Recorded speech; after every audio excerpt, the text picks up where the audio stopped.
With the recent release of Spider-Man Brand New Day and Spider-Noir earlier this year, it means we have new live-action Spider-Man suits. So let's take a look through Spidey's live-action history and rank all 19 Spider-Man suits from my least favourite to my favourite.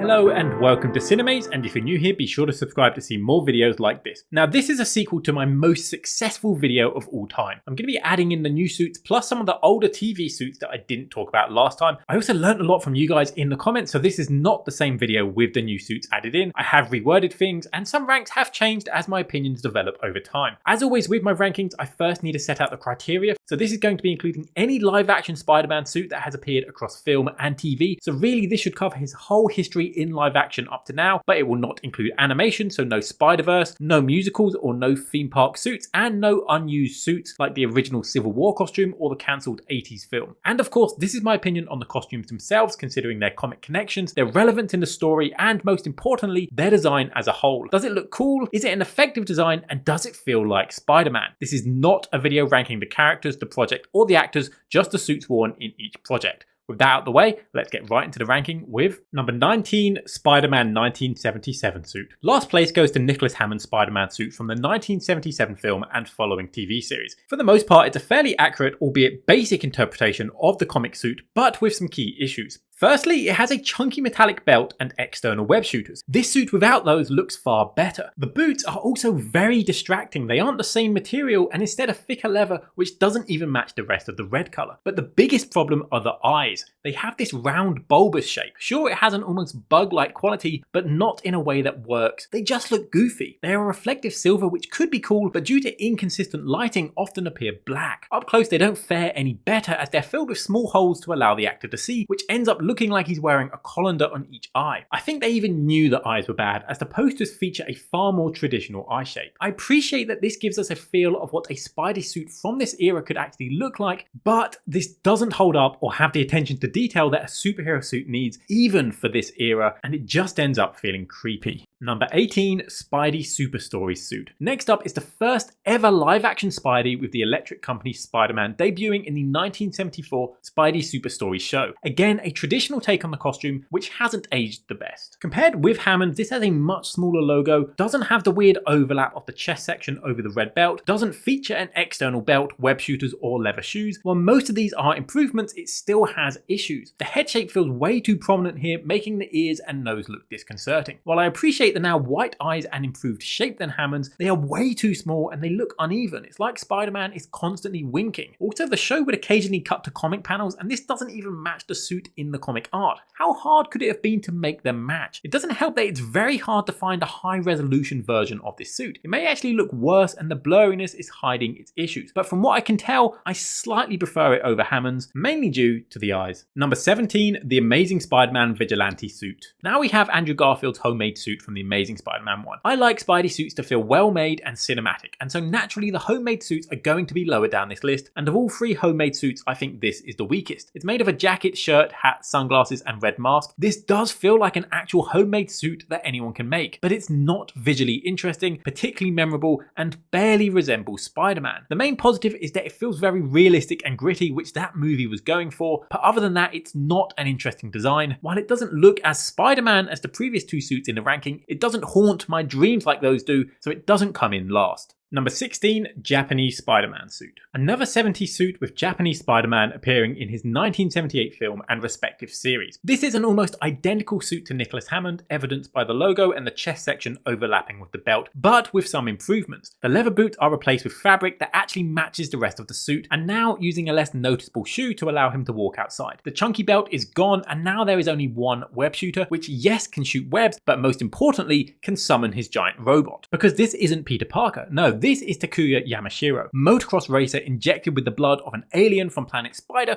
who can summon a massive robot. I'm not making that up. And because it's not Peter Parker, I think I'm a bit more forgiving to the suit changes. Namely the eyes. I don't know what it is about the 70s, but none of these suits have good classic Spider-Man eyes. Either they're too round, too small, or like we see here, too narrow and slightly yellow. Would I prefer more traditional looking eyes? Yes, but because it's not Peter Parker, it doesn't bother me as much and gives Japanese Spider-Man more more of its own visual identity rather than just a Peter Parker clone. Plus, while in the suit, this version is extremely agile and mobile, helping to sell this suit as something a nimble superhero could actually wear. Number 15, the human spider suit. Next up is Tobey Maguire's homemade suit from Spider-Man 1, and this one certainly looks better than Garfield's. Consisting of bright red and blue plus a Spider-Man emblem, this feels far more like Spider-Man. It also ties into Spidey's comic origins as a wrestler, and it's memorable due to the joke around Spidey's name. Again, as a homemade suit, it's not going to get high up my list when competing with high-budget cinematic suits, but this serves its purpose perfectly. Number 14, the stealth suit. Now we have the stealth suit from Far From Home, also known as the Night Monkey suit. In universe, this suit is given to Peter by S.H.I.E.L.D. to make it seem like Spider-Man is not in Europe. This means the suit has a monochromatic stealth look and is reminiscent of other S.H.I.E.L.D. tactical uniforms. Its most interesting feature are the pop-up eyes, and while high-tech, shows that S.H.I.E.L.D. are not on the same level as Stark Tech. However, the suit feels a bit pointless. It has exposed fingers, which mean Peter would be leaving fingerprints behind, not great for hiding his identity, and later Spider-Man wears a new suit in London, making it obvious Spider-Man was in Europe after all. We have seen Spider-Man wear stealth suits in the comics, but normally they are more visually interesting than this. It also feels like it could be influenced by the comic symbiote suit and the Spider-Man Noir suit. While I like Spider-Man suits that serve specific purposes, this isn't doing anything interesting, feels like it exists to sell more toys, and doesn't even serve its purpose particularly well. Number 13, black and gold suit. Seen in No Way Home, this is technically the same suit as his red and black suit, but now turned inside out. I'm counting it as its own rank as it looks very different. Since Spidey gets paint on his main suit, he turns it inside out, creating this new look. And again, it feels like another suit designed to sell toys. We already see 4 other suits in No Way Home. Does he really need this? At least the stealth suit serves a specific function. The story reason for this suit is purely so he doesn't have paint on his main suit. That feels very contrived. I have to assume there is some kind of removable layer between his normal suit and the circuits, because it would be crazy if all these wires were on his exposed skin. We know he's basically naked under this. Despite it existing for quite a cynical reason, the design is interesting, the gold looks nice with the black, and there's a lot of intricate detail on this suit which makes me prefer it from the stealth suit. Number 12, the integrated suit. Next up is the suit we see in No Way Home. This is his red and black suit with a gold spider logo added from the remains of the Iron Spider suit. And fundamentally, this suit looks good because it is built off a strong base design, but also fundamentally, it is just that suit with a gold spider logo, which again ends up feeling like a suit designed to sell toys. This suit doesn't have any specific functions or purpose. It does give a nice story beat as Otto's mind is saved, and finally marks the long overdue end of the Iron Spider suit. I also give this suit props for having some of the best Spider-Man suit CGI. Unfortunately, this suit doesn't really exist, but you can't tell.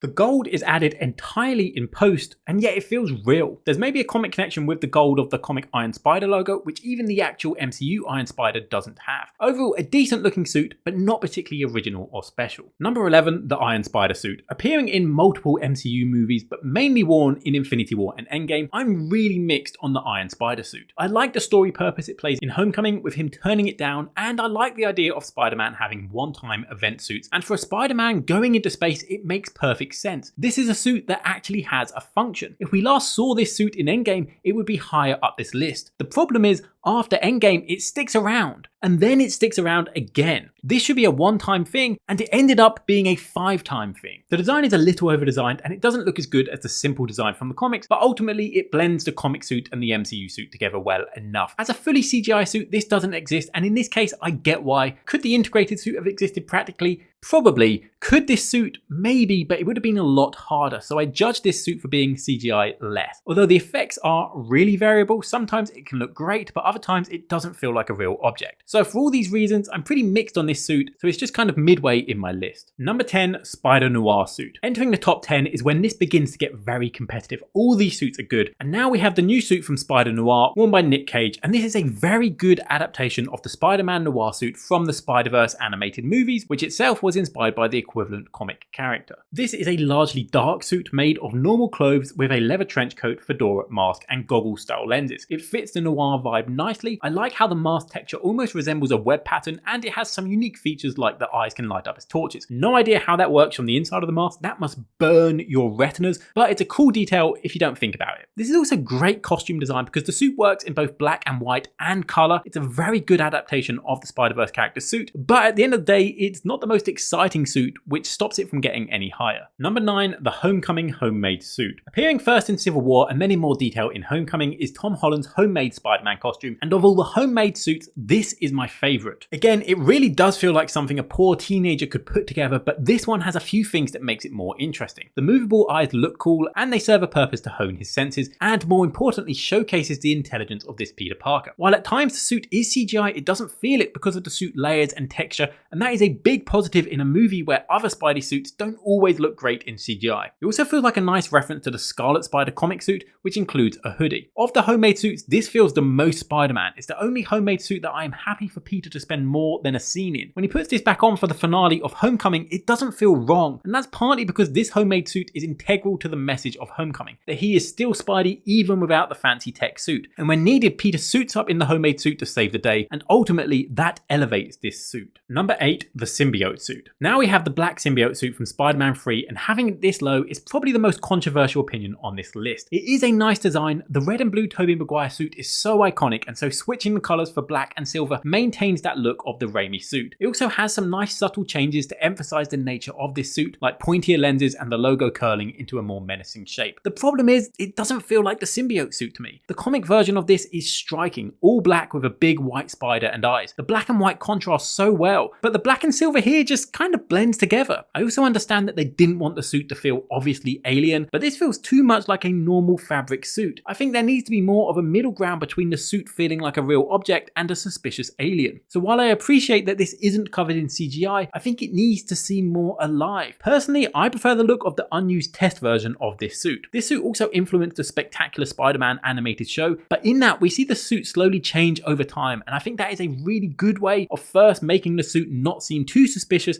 and then slowly showing the alien taking over. So overall, it's a good design for a suit, it just doesn't feel like the symbiote suit. Number 7, the Amazing Spider-Man 1 suit. This is the first proper suit worn by Andrew Garfield, and coming off the Tobey Maguire films, which had such an iconic suit, they obviously tried to do something different, and I think it mostly worked. They kept aspects like the raised webbing and the large spider logo, but changed other things up. It's a darker suit, which I think reflects the tone of that film well. They make a point to show him create the suit and how parts of it came from his homemade suit, like the lenses. I like the big spider logo on the back. I like the blue going down the arms. It's potentially influenced by the comic Ben Reilly suit, but there's also a few design choices which hold it back. It feels weird that it doesn't have the belt on the suit to break up the leg from the torso. Edits of the suit with the belt just look better. I like that the smaller lenses feel quite bug-like and adds to the vigilante vibe of the film, but I really don't like that in some lighting they look yellow. These lenses feel almost influenced by the Japanese Spider-Man, and I think white or even black would look better. In my previous version of this video, people called this the basketball suit, and ever since I've read that, I can't unsee it. The texture really does look like a basketball. But overall, it's a good looking suit with some unnecessary changes. Number 6, the upgraded suit. This is the black and red suit that Peter makes in Far From Home and seen again in No Way Home, and it's essentially a red and black recolor of his previous red and blue suit. I love that he made this himself, showcasing his intelligence, and it represents an important point in the story where he realizes he needs to be his own hero. It keeps what works about the Homecoming suit, the bright red, the flat webs, and the expressive eyes, and beyond changing the blue to black, it makes other minor changes. For example, the black now comes over his palms, and the black sections have a slightly different material than before. This new material helps to add texture to the suit, and that's important because texture adds depth, which helps when using CGI. There are some other minor changes to the suit made between Far From Home and No Way Home, mainly removing the black on the belt, and I do think that is a good change to streamline the suit. Personally, I'm not a fan of the white spider on the back. It seems quite random. Red would have looked better.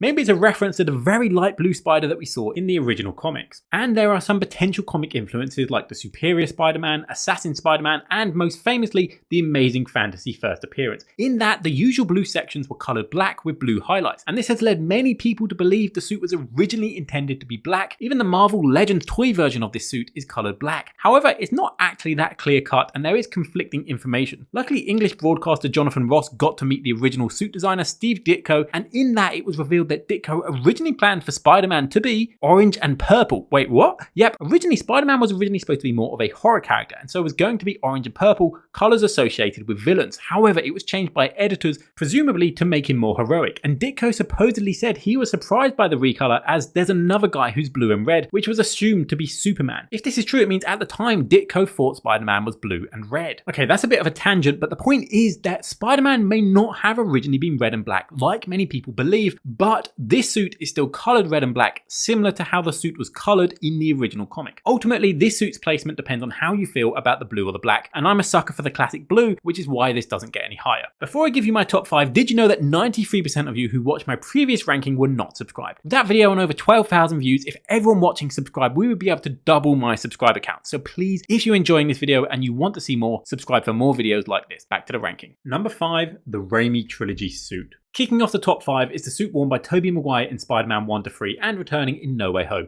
And I know there are some slight differences between the suits in each film, like the logo and the eye shape, but I'm counting them all as one suit as they're basically the same design. Overall, I think this is a really good first proper cinematic adaptation of the Spidey suit. They got it right immediately. This came from an era where films didn't adapt comic suits properly, so I respect that first movie for actually adapting the Spider-Man suit accurately. It's not just a simple cloth suit, this feels movie quality, and by making such a high quality suit, I think it helped general audiences accept this vibrant suit. Without this suit paving the way, I don't think we would have so many other comic accurate costumes adapted in later movies. I think the best thing this suit did was give us raised webbing. It helps to make the suit feel cinematic and it also gives the suit texture. The red and blue colours are nice, and I like the larger Spider-Man logo, and I like that the lenses are reflective, which can lead to some interesting shots. I also like how we see this suit get damaged in battle, again helping to make this suit feel more real. But it's not perfect. The suit material hasn't aged the best. It looks thick and rubbery, which looks like it restricts his movements, and when you mix that with some aged rubbery CGI and the stockier build of Maguire, it doesn't make Spider-Man feel as agile as he should. This is partly a product of the time, and materials have developed a lot since. My biggest issue is the silver webbing. I think it would look better as black. I have heard that the webbing is silver as it looked better on camera for reflecting light, but I can't actually find a source for this, but it would explain why they made this change. Overall, a really good first high budget film suit. When we see this suit again in No Way Home, it feels good. I think a few changes could make this more comic accurate. When I see this suit, I see Tobey Maguire's Spider-Man, but when I see the top 3 suits, I see comic Spider-Man. Number 4, the Stark suit. Appearing in Civil War, Spider-Man Homecoming, and Far From Home, we have Tom Holland's first proper Spider-Man suit. I think this is an awesome design. It's a good mix of classic Spidey with MCU tech. It feels like the early Spidey comics with the bright red, the small Spidey logo on the front, the rounded spider on the back, the Ditko Romita eyes, and the flat webbing. As much as I like raised webbing, in the comics it's just a flat part of the suit, and that's what we get here.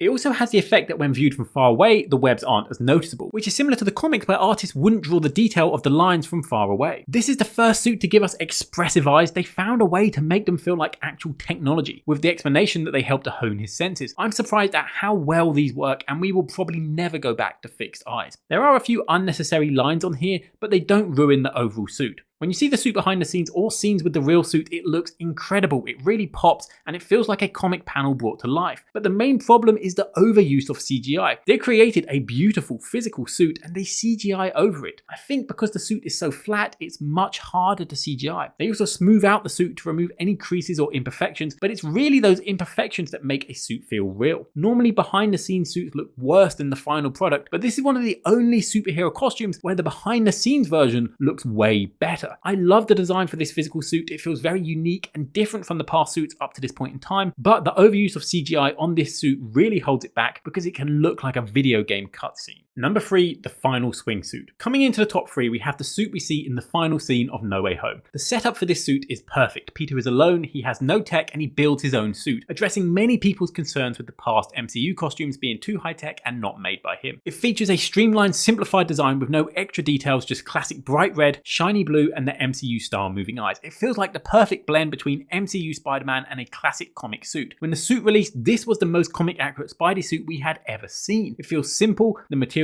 feel real, and it also feels cinematic, so they managed to hit that perfect spot of simple yet movie quality. Going into Brand New Day, I wasn't sure if this was going to be considered the same suit as the main suit that we see in Brand New Day, and any changes weren't going to be addressed and were just put down to the fact we didn't get a clear look at it the first time. While we don't see this suit in Brand New Day, they did release a Funko Pop of this suit getting damaged, which leads me to believe they are separate suits, and this one got destroyed and Peter created a new yet similar version. The blue is slightly too bright and shiny, and we never get a clear look at this in the movie. Most of our knowledge of this suit comes from the PlayStation games or concept art. Fans were even debating for years if the logo here was gold or black. The biggest problem though is the fact the suit is entirely CGI. A real suit wasn't made for No Way Home, the CGI isn't perfect here, and we don't even get a close look at the suit in the film, and there is just a better version of this same suit higher up this list. Number 2, the Amazing Spider-Man 2 suit. In second place is Andrew Garfield's suit worn in The Amazing Spider-Man 2 and No Way Home, and this suit is phenomenal. It has vibrant colours without them feeling too bright, it has big spider logos helping to fill the space. It has a very traditional design for the red and blue sections. It has black raised webbing, but still with a reflective quality to catch the light. Garfield in the suit looks incredible. He's tall, he's lean, he's got a large head and long arms. It just feels like Spidey. And we have white eyes. It took us 5 Spider-Man films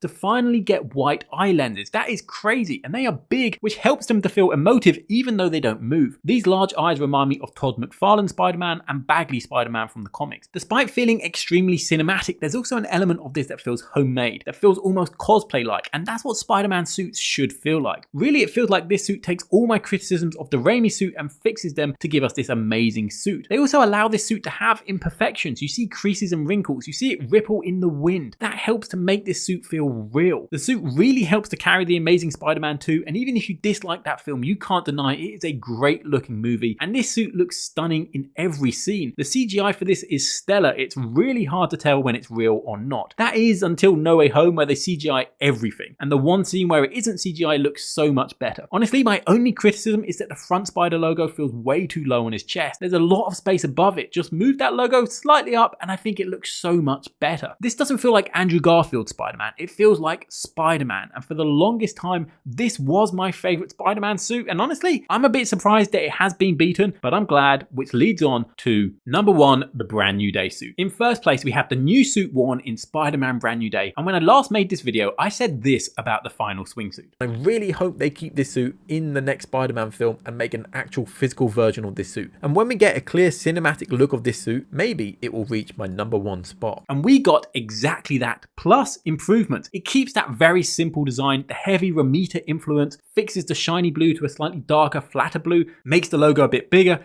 and most importantly makes a real physical suit. It is no longer entirely CGI, and the physical suit looks amazing. The behind the scenes photos look perfect. It literally looks like Spider-Man straight off the page and put into a real life setting, and that's what I want from a superhero movie, for my comic hero to feel real. The suit is simple and not over designed, but there are some really nice details in here. The red material has a pattern when viewed up close, and the suit now has raised webbing instead of the previous flat webs. What I really like about this webbing is how it is raised, but only slightly. It has a flatter surface than the previous raised webbing, and that allows this suit when viewed from a distance to feel like the comic suit with a very simple feel, but when viewed up close it can have more texture and depth, so it doesn't look like basic spandex. I also like the less busy web pattern we see here, and really I think that is what pushes it above Garfield's second suit, which looks far busier when compared side by side. It is very reminiscent of that Amazing Spider-Man 2 suit, with the colours, texture, position of the blue and the belt. There's also a Toby feel, particularly with the logo, and of course inspired by the raised webs of both characters, and I like that it feels like Peter was inspired by his multiverse variants who he met and impacted his life, and he's now carrying them with him going forwards. Another cool detail is you can slightly see the eyes behind the mask, reminding us Peter is under this, and that mirrors the lonely headspace Peter is in during this movie. I was worried going into the film that they were going to paint over this beautiful suit with CGI, hiding the wrinkles, the creases and the imperfections that make the suit feel real, but thankfully they kept them in, and that ties into the more street level tone of the movie. My only real issue are the large over the suit web shooters. They look too big and like they may impede on his wrist movement. It's done to emphasize the change when he gains organic webbing, so it is a good costume design, but if I'm nitpicking, they do look too big. The suit perfectly encapsulates Peter's journey to this point. It's inspired by the previous Spider-Man, he's made it himself, it's bright, it's colourful, it's contrasting the darker space Peter is in,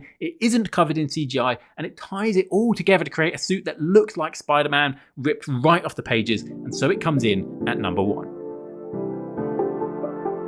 I hope you enjoyed this video. Let me know your favourite Spider-Man suits down in the comments below. What are your rankings, and what comic suits would you like to see adapted next? If you enjoyed this, please give the video a like and subscribe for more Brand New Day content. Next up will be a villain ranking followed by a film ranking, so subscribe to see that. But for now, thanks for watching. Cinemaze.